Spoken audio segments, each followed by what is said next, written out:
Hello అండి. నేను మీ సాయి ధనలక్ష్మి. ఈరోజు క్యాప్సికమ్ మసాలా ఎంత ఈజీగా చేయాలనేది చూద్దామండి. చాలా ఈజీగా ఆహ్, చపాతీలోకైతే చాలా బావుంటదండి. క్యాప్సికమ్ స్మెల్ అందరికి గిట్టదు గదా! ఇలా చేయండి. ఖచ్చితంగా క్యాప్సికమ్ తిననోళ్ళు గూడా తింటారనమాట. చపాతీలోకైతే చాలా బావుంటుంది. నేనిలా 3 ఉల్లిపాయలు తీసుకున్నాను. చిన్న సైజు, మీడియం సైజు ఉల్లిపాయలు. వాటిని ఇలా పొరల్లా తీసేసుకున్నాననమాట అండి. లోపలుండే ఇంకా చిన్న చిన్న ముక్కల్లా ఉంటాయి గదా! అయి పక్కకు పెట్టుకుందాం. తర్వాత 4 క్యాప్సికమ్ తీసుకున్నాను. వీటిని కూడా ఉల్లిపాయ సైజు ముక్కల్లో కోసుకుందాం.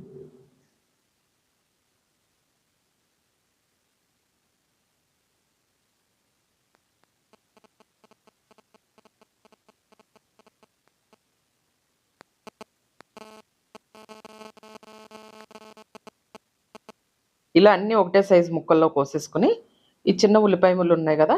వాటిని 4 పచ్చిమిర్చి ఇవి మిక్సీ గూడా పట్టుకోవచ్చండి. నేను చాపర్‌తో సన్నగా తరిగేసాననమాట. మనకు కొంచెం గ్రేవీ కావాలి కదా ఇది కూరకి. అందుకని.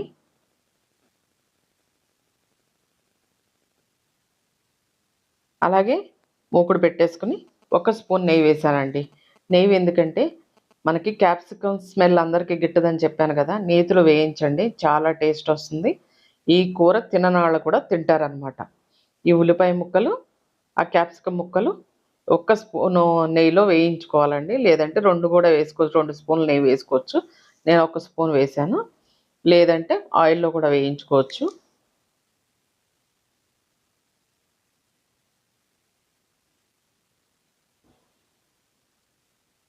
ఇవన్నీ కొంచెం వేగిన తర్వాత ఒక ప్లేట్‌లోకి తీసేసుకుందామండి.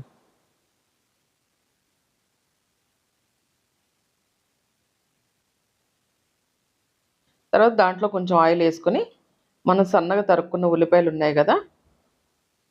దీంట్లో వేసేద్దాం. మిక్సీ పట్టుకున్నా కూడా బావుంటుందండి. నేను ఏంటంటే సరేలే సన్నగా తరిగేసుకుందామని తరిగేసాను. తర్వాత పక్కన చిన్న పాన్ పెట్టి, ఒక స్పూన్ నువ్వులు, మసాలా కావాలి కదా మనకి గ్రేవీకి. మీకు గ్రేవీ ఎక్కువ కావాలనుకుంటే 2 స్పూన్లు నువ్వులేసుకోవచ్చండి. నేను ఒక స్పూన్ వేశాను. కొంచెం తక్కువ క్వాంటిటీ కదా అని.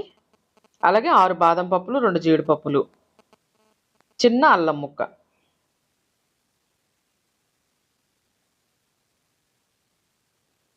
చిన్న అల్లం ముక్క కూడా వేసుకొని, 2 వెల్లుల్లి, కొంచెం జీలకర్ర. అంతే. అన్నీ కలిపేసుకొని కొంచెం లైట్‌గా ఫ్రై చేసేసుకుందాం. అంటే పచ్చి వాసన పోయేంత వరకు. అయి మిక్సీ పట్టి తెచ్చుకుందాం. తర్వాత దీంట్లో సరిపోయేంత సాల్ట్, కొంచెం పసుపు వేసుకొని వేయించేసుకుందాం.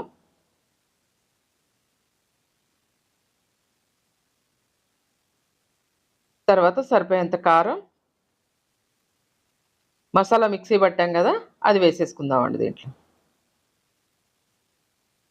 మసాలా అంతా కొంచెం ఒక్కసారి కలిపేసుకొని, ఈ క్యాప్సికమ్ ముక్కలుంటాయి కదా! అవి తీసుకొని దాంట్లో వేసేద్దాం.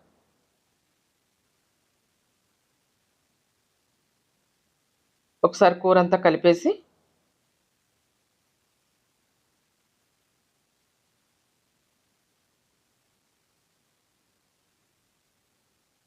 కొంచెం ముక్కలు ములిగేంత వరకు వాటర్ పోసుకుందామండి. ఎందుకంటే ఈ మసాలాలు అంతా ఆ ముక్కలకు పట్టి ఉడకాలి గదా!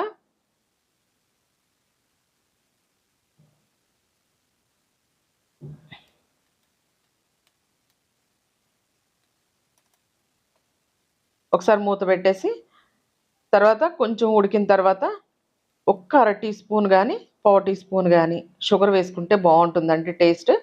మీకు ఇష్టం లేదంటే మానేయొచ్చు. కొంచెం కొత్తిమీర వేసేసుకొని గ్యాస్ ఆపేద్దామండి. చపాతీలోకి చాలా బావుంటుందండి కూర అయితే గనక. వెజిటబుల్ రైస్‌లోకి కూడా చాలా బావుంటుంది. ఎప్పుడైనా మనకి ఈజీగా అయిపోవాలి అనుకుంటే ఇలా చేసుకోవచ్చండి. చాలా బావుంటుంది. క్యాప్సికమ్ తిననోళ్ళు గూడా తింటారు. తర్వాత దాంట్లోకి చపాతీ చేసుకుందాము.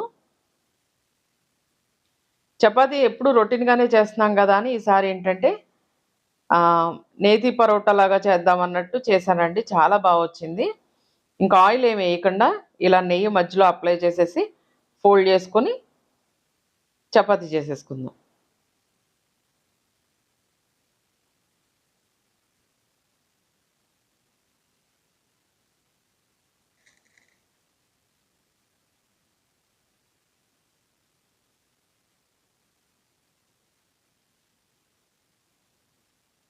తర్వాత ఇది ఇంక మనం ఆయిల్ ఏమి వేయవసరం లేదండి. ఇలా చపాతీ కాల్చేసుకుంటే చాలు. ఎందుకంటే ఆల్రెడీ నెయ్యి వేసాం కదా! ఆ కొంచెం నెయ్యే చాలు. ఆయిల్ అయితే కొంచెం ఎక్కువే పడుతుందనుకోండి. నాకైతే ఆయిల్ కంటే నెయ్యే బెటర్ ఏమో అనిపించింది. చాలా తక్కువ వేసాం. టేస్ట్ కూడా మామూలు చపాతీ కంటే డబుల్ పెరిగింది. ఈ కాంబినేషన్ 2 చాలా బాగున్నాయండి. ఎక్సలెంట్ ఉన్నాయి. నేతి పరోటా, క్యాప్సికమ్ మసాలా. మీకు నచ్చితే గనక ఈ కాంబినేషన్ చేసుకొని, ఈ వీడియో ఎలా ఉందనేది లైక్ చేసి, షేర్ చేసి, తప్పకుండా సబ్స్క్రైబ్ చేసి, మీకు నచ్చితే మంచి కామెంట్ కూడా పెట్టండి.